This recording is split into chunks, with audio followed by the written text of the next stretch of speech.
The Galapagos Islands, more than just a Pacific Ocean tourist destination. They're a jealously protected wildlife sanctuary and UNESCO World Heritage Site, an extraordinary archipelago of volcanic rock located between mainland Ecuador and Central America.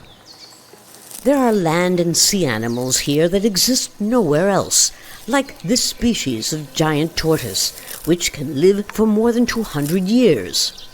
When Charles Darwin landed here in 1835, what he saw inspired him for his groundbreaking theory of the origin of the species. Ecuador is proud of its natural wonder of the world, like this giant ocean iguana. But in the last 6 years, the archipelago's location has made it a strategic stopover on an aquatic superhighway for drug traffickers to smuggle drugs into the United States.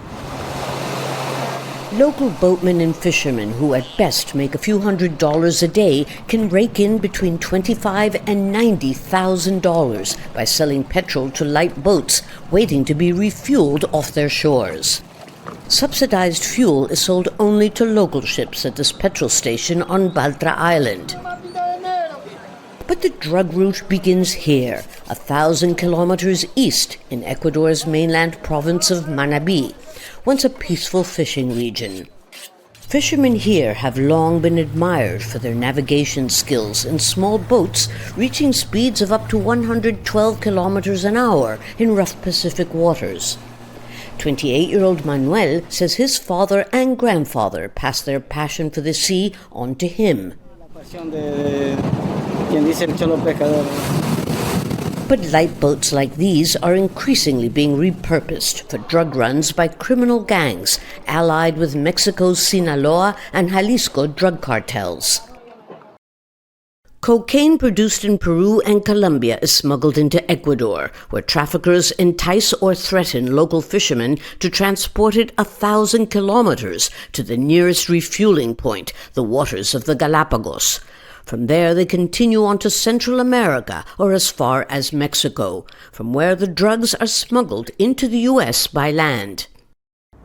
Juan Perez, not his real name, knows the smugglers well.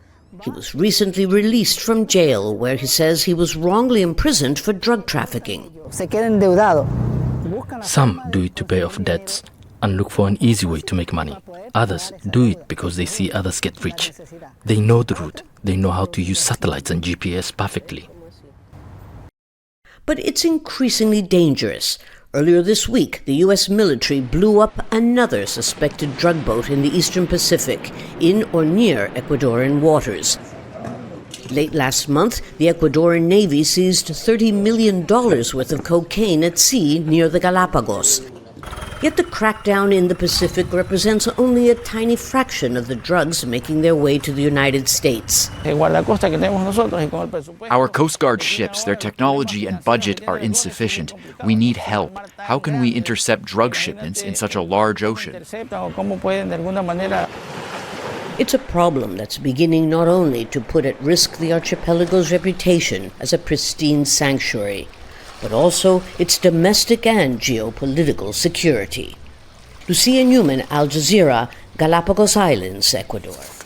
Don't miss out and get the full picture. Subscribe to Al Jazeera for reliable news and expert insights. Like, share, stay ahead.